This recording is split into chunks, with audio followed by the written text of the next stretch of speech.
Jujur mama saya, bapak saya dulu berpesan, gak usah ikut begitu, janganlah, bahaya. Tapi karena saya sangat tertarik lihat olahraga ini, kayaknya menantang banget gitu. Saya waktu itu jelasin ke orang tua saya, nanti kamu kenapa-napa. Saya jawabnya cuma simpel, cedera itu bisa kalau kita latihannya salah-salah, Mak. Kalau saya latihannya bagus, pemanasannya bagus, latihan intinya bagus, makannya bagus, pasti cedera juga jauh, Mak. Saya bilang gitu. Saya pasti bisa. Udah, ya udah terserah kau lah aja lah. Tapi kan ya, tadi cerita tuh yang debutan sempat kalah, terus di dalam tanda kutip sama ibu udah mulai nggak usah main lagi gitu. Ada nggak sih bulian-bulian yang lain yang kamu terima ketika kamu kalah di awal-awal tuh? Wardi emang paling bagus dia kalau di bagian ground ya. Saya akuin dia memang, wah keren lah kalau di MMA. Ada cerita yang bisa di-share nggak? Atau apa sih yang menarik dari Road to UFC itu?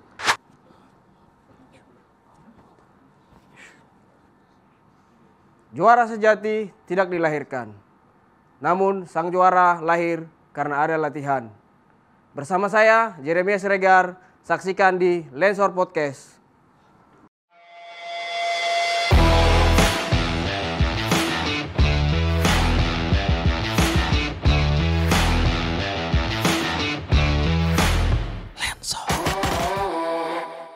Selamat datang di Lensor Podcast bersama saya, Kang Ding. Lensor Podcast adalah tempat berbagi kisah-kisah menarik dan sisi lain dari olahragawan Indonesia. Karena Lensor Podcast, saatnya olahraga bicara. Oke, mitra olahraga, kesekian kalinya saya hadir di Lensor Podcast MMA. Ini adalah Lensor Podcast di mana Andre V sedang membangun One Pride dan kami juga membangun hegemoni dari petarung-petarung, dan kita harus tahu sisi lain dari petarung-petarung One Pride MMA. Dan kali ini kami kehadiran tamu istimewa, seorang fighter yang pernah bertanding di Road to UFC di Singapura, dan dia mantan juara di kelas flyweight. Dan ada yang banyak belum tahu bahwa tamu saya kali ini adalah seorang guru di sekolah swasta di Bekasi. Selamat datang buat Bang Jeremy Siregar. Halo semuanya.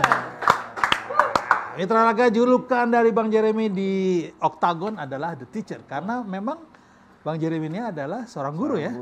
Guru dan guru, bisa cerita nggak Bang, profesi guru apa? Saya Guru sehari-harinya mengajar sebagai guru olahraga di salah satu sekolah di Bekasi. Mengajar sekolah dasar anak usia 7 tahun sampai 12 tahun. Aduh, lagi asik-asiknya tuh. Iya.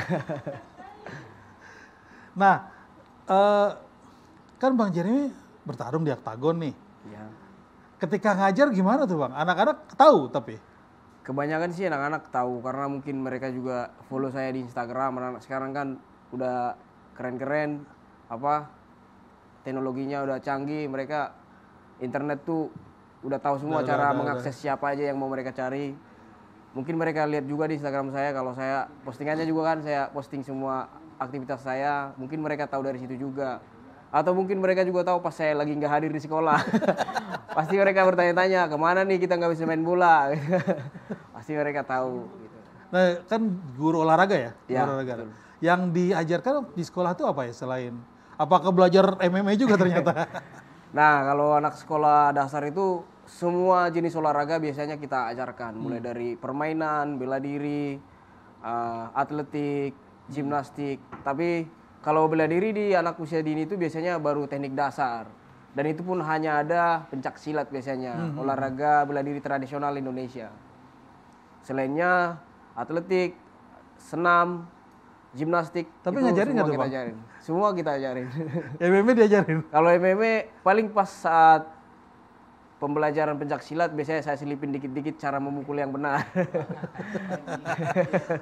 Bang Jerry ini lulusan memang sekolah untuk guru ya? Ya, kebetulan saya lulusan dari UNJ tahun 2016, Fakultas Ilmu Keolahragaan. Oh, memang sesuai jalur. Sesuai jalur. Nah, bisa sampai ke One Pride MMA gimana tuh Bang? Saya pas zaman kuliah memang dasarnya udah mulai latihan gulat. Kemudian waktu itu tahun 2015 ada audisi untuk petarung Oh, iya, MMA MMA. di Indonesia. Nah, di Epicentrum kalau nggak salah, waktu itu saya ikut audisi. Sebelumnya saya juga udah berlatih. Saya bertekad untuk kayaknya nih bisa nih jadi pelampiasan latihan nih. Latihan. Ya sudah, saya coba audisi, kemudian saya lolos. Baru saya tekunin lagi terus sembari saya seorang guru juga di sekolah. Pelampiasan ini ya, atlet gulat ya. Iya. Pencapaian tertinggi waktu di gulat apa, Bang? Saya pernah mengikuti kejuaraan nasional tahun 2014 di Surabaya. Kebetulan saya di sana ranking 5 aja. Tapi Saya di gulatnya kurang bagus ininya, karirnya. Makanya saya beralih ke MMA. nah, kembali lagi kita ngobrol soal di sekolah. Ada nggak sih kayak anak-anak nama kalau umur 12 mah udah pada ini ya, udah kritis ya, anak sekarang Ya. lebih kritis ya. Pak, saya mau jadi tarung MMA dong. Ada nggak berapa banyak nggak tuh? Ada sih beberapa, biasanya mereka yang kelihatan memang olahraga itu kelihatan pas dia pas olahraga itu paling semangat. Tapi paling hanya beberapa sih kalau anak-anak di sekolah kita. Kebanyakan sekarang tuh anak-anak kalau ditanya mau jadi apa, jadi gamers, youtuber gitu. Iya. Ya begitulah. Kalau di sekolah tempat saya, mungkin kalau di sekolah negeri pasti mereka banyak yang mau jadi atlet karena biasanya di sekolah di negeri itu olahraganya itu lebih ditekankan buat anak-anak. Tapi memang teknologi sekarang jadi Iya. inilah. Nggak sedikit yang mau jadi gamers karena orang Iya. tahu dapat gamers ternyata menghasilkan Iya. pulus juga kan. Iya. Nah, Bang Jerry di sekolah sendiri aktivitas atlet MMA sendiri didukung atau ada suatu cerita yang lain? Kalau kebetulan saya karena mengajar di swasta mungkin itu menjadi satu pertimbangan. Jadi saya memang jujur nggak pernah disupport, nggak pernah diberi semangat. Ya intinya kurang didukung lah menjadi seorang atlet. Malah kalau bisa katanya berhenti aja supaya lebih fokus mengajar. Agak miris sih kalau dipikir-pikir. Cuma ya mau bagaimana lagi, kita bekerja di suatu institusi, suatu yayasan, kita harus ikut aturan, itu aja sih. Tapi selama saya masih bisa diberikan kesempatan untuk setidaknya dikasih izin untuk pergi bertanding, saya akan tetap bertanding. Ngatur waktunya gimana, Bang? Nah kebetulan kita pelajaran sekolah sama jam latihan itu saya buat agak lebih saya atur. Saya biasanya kalau udah dapat jadwal pertandingan tuh, saya jam 5 pagi udah start olahraga, udah start latihan. Jam 6 saya berangkat ke sekolah, 6.30 baru mulai pelajaran kan, jam 7 lah. Habis pulang sekolah jam 3 biasanya saya langsung latihan lagi jam 4 sampai jam 7 gitu. Tapi bukan di sekolah kan latihan? Bukan. Kalau di sekolah saya nggak bisa olahraga, paling capeknya ngurus anak-anak itu aja. Nah,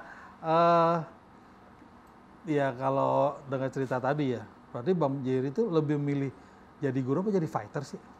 Sebenarnya saya lebih memilih jadi fighter ya, kalau itu bisa menjanjikan. Cuma karena saya lihat di negara kita ini atlet itu sepertinya masih dipandang sebelah mata ya, kita masih belum bisa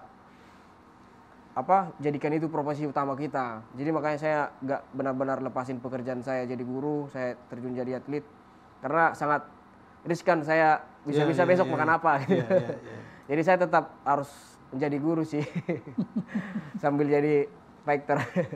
Ya artinya selama bermain di dua peran itu masih bisa sebenarnya dilakukan, fine aja kan? akan tetap dijalanin sih. Iya, itu lebih menarik. Iya. Ada nggak orang tua murid misalnya yang ngajak ngobrol soal MMA atau apa? Banyak sih, apalagi dulu saya rebut sabuk tuh orang tua murid sampai samperin saya, selamat ya mister, selamat mister. Gitu. Oh, panggilnya mister. Banyak sih orang tua yang mendukung, yang beri semangat. Wah keren nih mister. Gitu. Keren. Ya karena kalau dibilang Bang Jeremy memang dari keluarga bela diri ya. Iya betul. Siapa aja ya di keluarga yang Kebetulan bermain? bapak sih bukan bela diri ya. Kalau bapak seorang veteran. Kebetulan adiknya bapak itu atlet nasional, juara internasional juga, namanya Levi Siregar. Adiknya bapak, kami panggilnya Bapak Uda kalau di sana. Dia Kalau di sini olahraga bilangnya Om. Dia juara nasional gulat di Indonesia. Levi Siregar, oke. Kebetulan waktu itu dia jadi pelatih di sekolah atlet di Di Ragunan. Ragunan. Nah saya ikut dia waktu itu berlatih sama dia. Dia awalnya jadi petarung begitu jadinya. Dia saya dilatih sama Om. Kemudian saya terjun lagi ke MMA. Oke, nama Levi Siregar cukup besar ketika banyak mewakili Indonesia di SEA Games kalau nggak salah ya. Games, dia pernah Di Games era juga. 80-an Iya, ya. Saya 80-an, 70-an. kebetulan sejak jadi wartawan sering juga nongkrong di Ragunan. Iya. Tahu deh tuh tempat latihan judonya itu apa Iya. apa gulatnya di Gulat sebelah sama tinju. pojok gitu kan. Iya. Nah, dan adiknya Jeremy Oh, juga iya. fighter ya. Abang saya juga yang kakak pertama, dia seorang pegulat, tapi dia nggak terjun ke profesional MMA. Nah, adik saya yang terakhir, Bontot, namanya Elip itu, dia juga petarung MMA, dia levelnya di internasional One Championship. One Championship. Wow. Dia kelasnya sama. Oh ya, kebetulan kami satu kelas juga, dia di One Championship itu 57 kilo, kalau di kita juga dibilangnya flyweight 57 kilo juga. Oke. Untung aja nggak satu divisi Untung di nggak One satu Pride. kalau nggak ada Kalau apa nggak, kakak bisa ade Mak main yang dalam jadi satu wasit. kakak ade main dalam satu oktagon. Iya. Nah, Bang, ketika abang mulai meniti jadi fighter gini, siapa sih yang paling mendorong kamu ikut One Pride deh atau apa gitu, atau Oh ya. yang sampai ikut sampai abang ke audisi lah paling nggak gitu? Nggak ada sih sebenarnya yang menyarankan saya ke sana. Keluarga sih awalnya nggak ada yang mendukung sih, karena lumayan kalau orang-orang tua di kampung sana kan lihatnya ini olahraga sangat berbahaya gitu. Jujur mama saya, bapak saya dulu berpesan, nggak usah ikut begitu, janganlah, bahaya. Tapi karena saya sangat tertarik lihat olahraga ini, kayaknya menantang banget gitu. Jadi saya tekuni terus, saya berlatih terus. Sebenarnya nggak ada keluarga yang menyarankan saya main MMA. Bahkan adik saya yang main One Championship, dia sangat khawatir kalau saya lagi main. Oh iya? Iya, om saya juga dulu bilang, jangan ikut begitu-begituan, udah main gulat aja, fokus. Kalau mak saya bilang, udah kuliah aja. Kalau bapak saya bilang, udah jadi guru aja. Jadi sebenarnya nggak ada yang dukung saya dulu main One Pride, main MMA. Cuma karena tekad dari diri sendiri aja, kayaknya saya bisa nih. Ya, Pak, ternyata kan MMA tidak seberbahaya yang orang ini karena teknik-tekniknya sudah sangat diperhatikan dari sisi safety-nya ya. Kalau saya waktu itu jelasin ke orang tua saya, nanti kamu kenapa-napa. Saya jawabnya cuma simple. Cedera itu bisa kalau kita latihannya salah-salan, Mak. Kalau saya latihannya bagus, pemanasannya bagus, latihan intinya bagus, makannya bagus, pasti cedera juga jauh, Mak. Saya bilang gitu. Saya pasti bisa. Udah, ya udah terserah kau lah aja lah. Udah akhirnya dibolehin tuh. Pas menang. Pas awal pertama tuh kayaknya itu juga nggak direstuin. Saya bertanding nggak, saya kasih tahu kan. Orang tua begitu udah kalah. Nah, makanya saya udah bilang. Aduh, makin drop tuh. Iya. Kebetulan debut saya kan agak ini kan, Kurang bagus ya. Mungkin karena kurang restu dari orang tua juga. Pas kemarin sempat waktu yang mendapatkan title orang tua? Begitu debut menang baru orang tua tuh ya udah deh.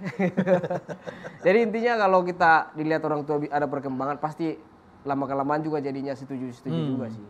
Kau beda umur sama Elip itu? Berapa? Beda 6 tahun. Oh, 6 tahun? Iya. Ada kamu ini ya? Iya. Nah, kenapa sama dia beda jalur ini ya? Ya. Dia main di One, kamu di... Nah, kebetulan adik saya itu dia juara nasional, dia PON 2016. PON 2016 di Bandung dia medali perunggu. Dia baru lulus SMA, sekelas junior begitu udah bisa juara nasional PON. PON lagi bukan juara nasional, kejuaraan nasional ya, PON bukan olahraga nasional. Lawan senior-senior. Kebetulan dia kalah di semifinal sama Eko Roni yang juga main di One Championship. Iya. Nah, jadi mungkin itu pertimbangannya One Championship, makanya dia dibolehkan ikut audisi One Championship, makanya dia bisa join di sana. Dan beruntungnya itu mungkin keberuntungan dia. Satu kelas sama kamu bahaya itu nanti satu oktagon. Kalau dia nggak One Championship kami bisa pukul-pukul satu keluarga. Tapi bagus tuh kalau ditampil tayangan. Nah, kalau si Bang Jeremy teknik andalannya apa? Selain gulat deh. Iya. Kalau saya kan karena backgroundnya gulat, sebenarnya andalan saya itu di take down ya. Take down bisa jatuhin dengan mudah lawan. Tapi sekarang saya udah mengasah kemampuan juga. Biasanya saya suka front kick, flying front kick. Jadi sambil front, sambil terbang. Nah itu teknik yang upper itu atas itu yang dilatih dari apa? Kebetulan pelatih saya mantan pelatih tinju juga, namanya Om Berce Rumagit. Dia yang mengasah kemampuan saya, yang melatih saya dari dasar sampai sekarang bisa begini karena Om Berce. Jadi dia mengajar saya cara mukul, cara nendang yang benar. Gitu. Nah kebetulan saya juga mengasah kemampuan satu titik di mana saya harus teknik yang mematikan buat saya, yaitu saya selalu sering flying front kick biasanya, kalau enggak hook. Nah ngerubah ketika gulat ke MMA kan gulat yang saya tahu dia nggak boleh menyentuh matras ya kalau ini. Kalau MMA kan benar-benar kalau bisa menekan kan. Itu nggak mau ngerubah style itu gimana tuh? Iya, awalnya sih memang agak canggung ya karena biasanya kita gulat punggung kena matras itu udah nggak boleh, udah pasti kalah ya. Ya karena ingat lagi nih pertarungan MMA tidak masalah, ya konsep yang harus kita rubah. Jadi setiap latihan saya gabungkan gulat sama grappling dan juga striking. Nah, itu akhirnya kamu bisa jadi juara flyweight ya. Tapi kan ya, tadi cerita tuh yang debutan sempat kalah terus di dalam tanda kutip sama ibu udah mulai nggak usah main-main gitu. Ada nggak sih bulian-bulian yang lain yang kamu terima ketika kamu kalah di awal-awal tuh? Wah jelas itu langsung dibully satu Indonesia itu. Katanya pegulat baru sekali tendang langsung jatuh. Ya tapi itulah yang buat saya bangkit. Wah baru gini kalah nggak mungkin langsung berhenti. Saya pasti bisa nih ya udah.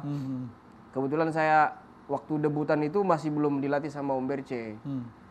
Nah, setelah debutan saya ketemu sama Om Berce di suatu tempat latihan di Bekasi. Nah semenjak itulah saya mengalami perkembangan dari sisi striking. Kamu kan udah 10 kali bertanding ya?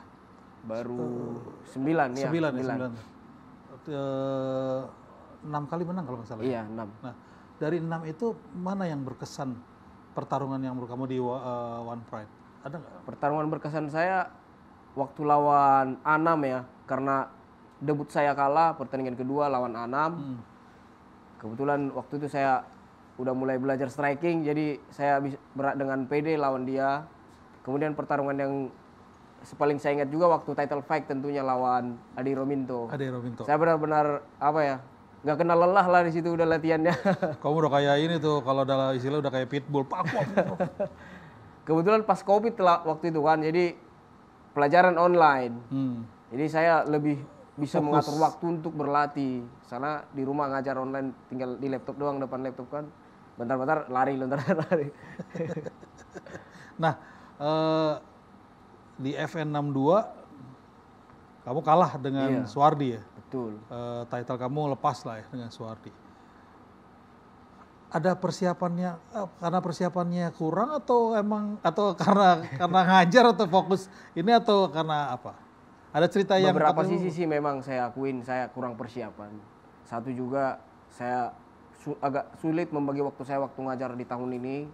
Kemudian juga hari Senin itu anak saya lahir. Sabtu main. Sabtu saya harus bertanding sama Suwardi. Oh Senin. Iya Senin anak saya lahir. Sabtu saya harus bertanding sama Suwardi. 5 hari langsung. Saya 3 hari di rumah sakit jaga anak begadang. Sebenarnya saya ingin batalkan pertandingan, cuman nggak etis juga saya membatalkan pertandingan seminggu lagi. Kasihan juga Suwardinya, kasihan One Pride juga. Bisa-bisa saya nggak dibolehkan bertanding lagi. Ya sudah, saya waktu itu memang hanya fokus ya sudah. Saya yang penting bisa bertanding, naik ke ring. Yang penting saya harus bertanding itu aja sih. Saya nggak mau mundur dengan alasan yang karena anak saya lahir. Tapi pasti kalau semua orang pasti akan milih anak. Tapi saya tetap saya nggak boleh menyerah. Ya udahlah, sabuk saya lepas. Mungkin tahun depan saya akan bisa rebut lagi. Gitu sih. Anak pertama? Anak pertama lagi. Lagi seneng-senengnya ya. Iya. Tapi nggak apa-apa kan? Nggak apa-apa. Jadi kontender berapa fight lagi untuk bisa naik rebut? Mungkin sekitar 2 pertandingan saya akan title fight lagi. Kalau menang. Ya harus semangat lah, dapat lagi. Iya. Kan tadi PR-nya kamu lebih ke ini ya, ke mengatur waktu. Berlatih agak susah. Nah, menjaga untuk mencapai ke title itu ngejaga konsistensinya itu gimana ya? Menjaga konsistensi latihan tuh paling karena terakhir-terakhir ini kan udah mulai sekolah tuh udah tatap muka ya. Jadi bagi waktunya itu sekarang agak lebih sulit. Satu sisi saya pindah rumah juga dekat rumah istri. Jadinya jarak dari rumah ke sekolah itu lumayan jauh sekitar 30 menit. Baru kemakan waktu di situ sih. Tapi itu nggak menjadi kendala buat saya tahun depan untuk memulai lagi, akan merebut sabuk lagi. Saya sampai beli sepeda supaya nanti saya dari rumah ke sekolah itu naik sepeda. Oh, sekalian jaga endurance ya? Iya, sekalian jaga daya tahan. Baru latihan lagi sore. Itu sih yang harus saya tekad kuat supaya bisa merebut kembali sabuk saya. Oke. Keren banget, keren. Nah, Mas Jeremy, lawan terberat menurut kamu waktu main? Waktu main tuh lawan terberat yang saya selalu pikirkan tuh sampai saya nggak bisa tidur waktu lawan Agus Setiabudi. Kenapa tuh? Karena sama-sama pegulat ya. Terus waktu itu dia punya rekor 4-0, belum terkalahkan. Saya sampai, bahkan sampai malam itu saya mencret itu. Mungkin karena kepikiran dia, jadi habis sesi timbang badan Jumat, malam sampai pagi itu saya mungkin kepikiran dia sampai mencret saya. Tapi masih bisa main kan? Akhirnya tetap bisa main sih, dan puji Tuhan saya bisa menang, bisa ngalahin dia. Nah, kalau next itu kamu niatnya lawan siapa dulu nih? Saya sih pengen banget rematch title fight. Ada Suwardi dong? Iya, tapi nggak mungkin kan, karena kita punya aturan juga, punya level berbeda, punya juga petarung yang udah bersiap untuk title fight. Saya sih nunggu jadwal dari One Pride aja, kapan saja saya akan siap. Emang Suwardi nih mata kamu seperti apa? Suwardi emang paling bagus dia kalau di bagian ground ya. Saya akuin dia memang, wah keren lah kalau di MMA. Udah usianya lumayan tapi masih konsisten kayaknya nyaris di latihan. 40 ya. Dan kalau dibilang tubuhnya lebih kecil dari kamu ya? Iya, dia sebenarnya lebih kecil dari saya. Dia kalau menurut kamu dia kelebihannya apa, keunggulannya? Dia keunggulannya fokus, walaupun udah kena pukul masih bisa fokus untuk kunci orang. Itu aja sih kelebihan dia. Masih bisa, kayaknya kepalanya tuh batu gitu. Dipukulin gitu Dipukulin aja. masih bisa konsentrasi. Beda sama orang-orang pada umum udah dipukul langsung biasanya Pusing. bukan hanya pusing, semangat juang itu kayak ada yang berkurang gitu. Kalau dia udah dipukul udah berdarah kayaknya masih bisa konsentrasi full. Iya, kemarin kita waktu podcast dia, kita juga sempat tanya gitu, terus dia cuma satu. Ya ketika masuk situ ya fokusnya bertanding, kalau bisa menang, cuma itu aja. Dan persiapan dia sih emang boleh dibilang ini yang paling mengunggulkan dia sih memang sebenarnya mungkin waktunya ya. Saya tahu dia kan pekerjaannya bukan kayak saya yang setiap harinya harus mengajar. Dia fokus ya. Sampai jam 3, ya dia kan seorang private trainer kan. Jadi bagi waktunya itu lebih gampang. Mau latihan jam berapa aja gak masalah, bisa. Gak kayak saya yang harus bagi waktunya itu harus benar-benar pas. Kalau enggak, gak bisa. Nah, kalau bicara soal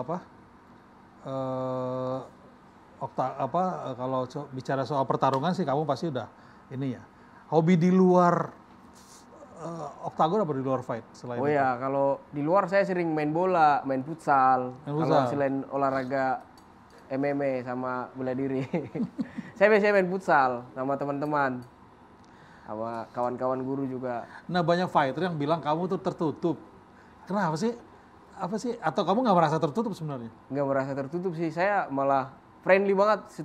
Mungkin yang pernah sering ngobrol sama saya pasti dia kaget. Wah, ternyata ini asik juga dia ajak ngobrol pasti gitu. Padahal sebenarnya kamu fokus ya. Iya. Ketika mau bertarung tuh. Kalau sekarang ini sih mungkin mereka bilang saya tertutup karena satu udah menikah kan, satu nggak punya waktu lagi untuk pergi kemana-mana. Udah punya anak juga. Paling itu sih kayaknya yang menjadi penghalang kita jarang ketemu lagi, jarang nongkrong-nongkrong. Nah ini kan tadi senang bola nih, lagi World Cup nih. Iya. Kamu jagoin siapa nih? Saya sih jagoin Portugal. Portugal. Iya. Tapi Ronaldo kemarin nggak jadi gol, dikiranya dia gol, dia udah gini-gini, katanya gol yang gol bukan dia. Yang gol Bruno ternyata. Iya. Nah, Pak Jerry, kan pernah ikut Road to FC di Singapura ya? Betul. Ada cerita yang bisa di-share nggak? Atau apa sih yang menarik dari Road to Road to UFC itu? Iya. Banyak sekali sih ya pengalaman yang berbeda banget yang kita dapat waktu ke Road to UFC. Mulai dari venue-nya, euforia di sana, lokasi pertandingannya juga, sama ya fasilitas-fasilitas pendukungnya tuh keren-keren semua. Mulai dari hotelnya, kita ngerasain di gimana sih Singapura, sekelas Singapura kita ngerasain hotel bintang 5. Terus jadwal itu jelas, gak ada yang gak ada yang mundur-mundur, gak ada yang batal-batal. Terus dari jauh-jauh hari kita udah diberangkatin ke sana, udah hampir seminggu sebelum bertanding kita udah diberangkatin. Jadi udah bisa lebih adaptasi ya? Iya, adaptasinya itu lebih pas gitu. Kemudian dari segi bayaran gak usah ditanya kalau di sana. UFC lah ya. Kita debutan aja kalahnya aja $1.000. Wow. Ya nggak bisa gimana dipungkiri. jadi si JK ya? Iya, karena $1.000, $5.000. Ya. Kemarin dolar Singapura. Iya, dolar Amerika. Dolar Amerika bukan main. Nggak berani ngitung, matematika jelek. Malu sama guru soalnya Tapi itu kan jangan dibedain sama One Pride kan. Ya, jauh dong kalau kita bedainnya sama One Pride kan, satu di sisi kita bisa ke sana karena One Pride, satu sisi ini nasional, UFC internasional. Bahkan dunia tahu UFC ya kan. Tapi kan 5 orang yang berangkat ke 5 orang ya? Iya. Berangkat ke sana tuh udah benar-benar orang-orang pilihan yang oleh One Pride itu udah diperhitungkan. Kebetulan saya waktu itu masih raja di flyweight, makanya saya terpilih. Itu aja sih. Kamu merasa beruntung banget gak sih waktu beruntung banget sih. Kalau pikir-pikir masih banyak mungkin yang lebih bagus dari saya. Tapi kenapa harus saya? Itu kan mungkin karena rezeki Tuhan buat saya sih. Waktu itu kan kalau lawan kamu Korea ya? Iya. Nah, yang kamu perhatiin tuh fighter-fighter yang itu baru road tuh ya? Iya. Waktu fighter yang menuju UFC itu gimana sih? Apa yang kamu lihat pembedanya dengan ketika One Pride? Saya lihat ke mereka itu terutama pas sesi timbang badan sih, sama sebelum sesi timbang badan. Kayaknya lawan saya itu sebelum sesi timbang badan itu mungkin beratnya masih sekitar 60 lebih. Ototnya itu masih bengkak-bengkak semua. Pas H-1 mau wake in, dia bisa langsung kempes. Jadi berat badan turun dong. Dan setelah timbang badan besar besok lagi. Langsung bulking lagi ototnya. Mereka mungkin sport science-nya kali ya. Kalau mereka udah benar-benar ahli di sana, ilmu gizinya, nutrisinya, semua pelatihnya, psikologinya udah benar-benar di ini sama mereka semua sisi persiapan pertandingan itu. Itu sih yang paling berkesan saya lihat. Kok bisa ya? Kemarin pas timbang badan saya lebih besar dari dia, tiba-tiba sekarang dia lebih besar dari saya. Iya. Berarti artinya itu pengalaman yang kamu bisa ambil sebenarnya bisa diterapkan di sini, cuman memang entah apa yang mereka lakukan itu biasanya mereka sampai bungkus seluruh badan tuh pakai handuk di gym buat sesi turun berat badannya. Banyak yang bilang sih katanya cut water ya. Tapi saya nggak tahu juga tuh gimana tekniknya tuh. Itu sih kayaknya yang harus saya pelajari. Gitu. Iya. Cuman kan kalau asal-asalan bisa lewat juga kita kan. Kalau air nggak ada di tubuh kita, ginjal kita pecah, kita bisa lewat juga kan. Iya. Tadi itu juga sih yang saya berkesan tuh, gimana cara mereka nurunin berat badan dalam waktu 3 hari atau 2 hari tiba-tiba langsung masuk in. Kalau ngelihat JK nih, saran kamu buat JK, kan dia yang lolos nih 1 step lagi deh, menurut kamu gimana? Kalau saya lihat, kebetulan saya tonton terus pertandingan JK yang kemarin semifinal. Kalau saya lihat sih lawannya dia itu yang dari India, dia lebih fokus ke striking terus ya, main tangan. Bahkan tendangannya gak keluar sama sekali saya lihat selama 3 round waktu lawan Korea. Kemudian lawan dia Korea juga kan waktu di semifinal. Kalau saran saya ke JK, dia harus menang sih. Dan kalau bisa dia harus ambil alih takedown kalau menurut saya. Karena satu sisi Indianya lebih tinggi, dia lebih banyak serangan tangan. JK sih nggak kita ragukan juga sih kalau strikingnya. Tapi kalau menurut saya dia harus lebih baik ngambil ke bawah lawannya, karena saya lihat dia groundnya kurang. Dan dia di Amerika latihannya banyak latihan bawah ya ternyata. Dia latihan di Amerika bagus kan, semua sisi latihan itu ada. Mau dari ground, striking, grappling dia dapat. Kalau kamu yang dalam posisi jadi JK gimana tuh rasanya? Wah bangga banget pasti ya, apalagi dia sekarang sampai diundang kemana-mana, bahkan sampai Pak Prabowo ngundang dia. Iya. Itu keren Kalau banget TV sih. hampir semua ada ya. Saya sih berharap Bang JK tuh menang supaya nanti generasi kita berikutnya tuh dilirik juga sama UFC. Otomatis MMA di Indonesia akan semakin berkembang. Bisa dilihat Gitu sih. terus. Semangat JK, pasti menang. Semangat aja Kak. Harapannya sih dia pasti menang sih kalau menurut saya dari segi saya review lawannya ya, saya pelajari, saya lihat tonton. Kayak sih dari segi semua aspek JK masih lebih unggul sih. Kamu masih bermimpi tampil lagi nggak? Wah, itu impian saya seumur hidup kayaknya kalau bisa main ke UFC dah. Kalau saya kepilih lagi, waduh, kayaknya saya harus berhenti jadi guru. Yang dipersiapkan apa sih seharusnya? Seharusnya ya. Setelah kamu kemarin melihat begitu Dari hebatnya. sisi, kalau menurut saya sih fisik harus oke, psikologinya juga harus benar-benar. Kalau bisa memang harus tenang, fokus di situ aja. Beda kalau kayak saya kan memang sambil kerja, ya. Terus tadi pertama fisiknya harus bagus, psikologinya harus kalau bisa tenang, yang fokus di situ aja udah. Kemudian tekniknya memang harus dieksplor terus, dipelajari itu teknik-teknik mulai dari striking, ground sama peralihan itu semua. Nah ini kan banyak yang bilang, oh fighter Indonesia PD-nya kurang nih. Misalnya banyak, mungkin saya salah ya.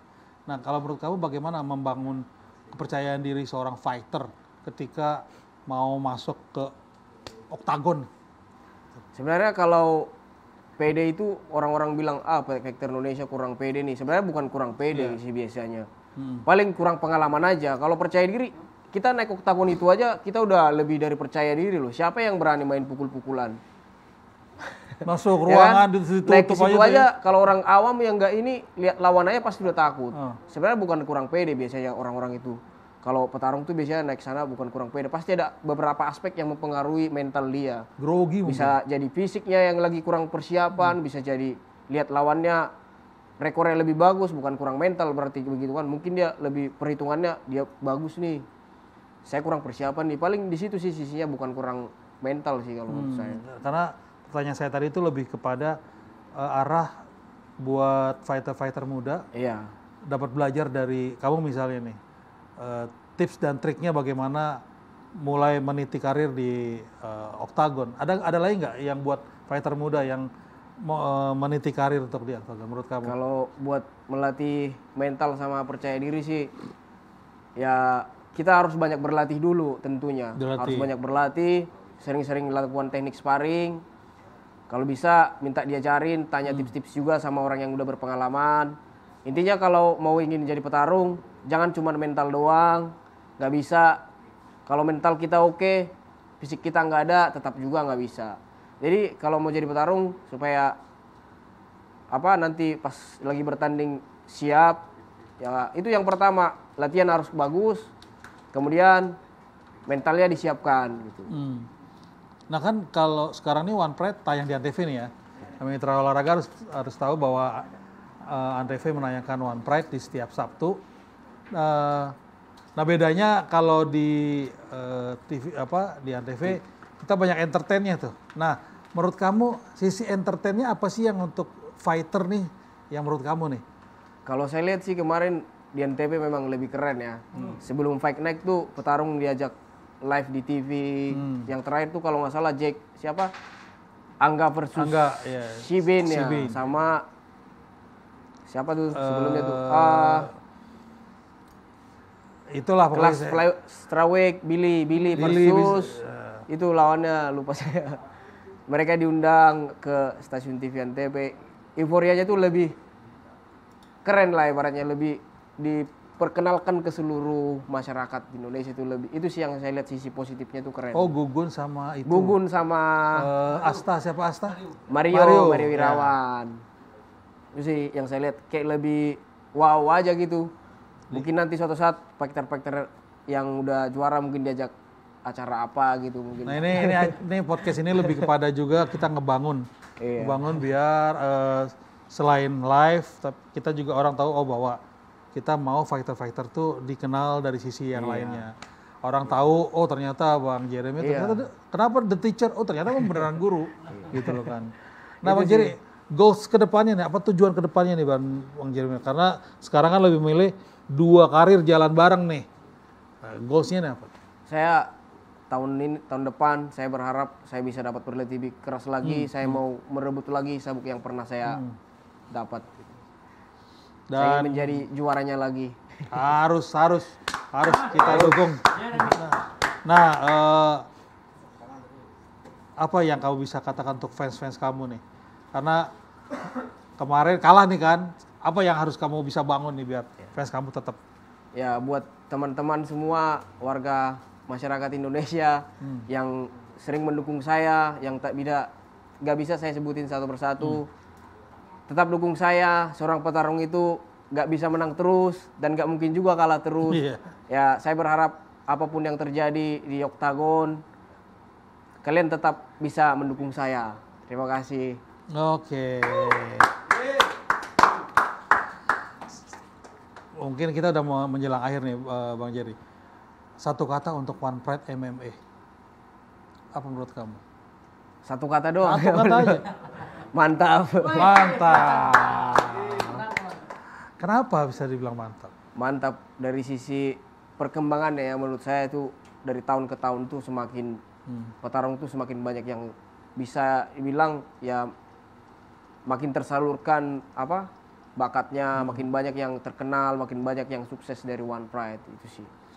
Oke. Nah sebelum kita tutup nih ya Bang Jeremy, dari UNJ banyak yang jadi fighter.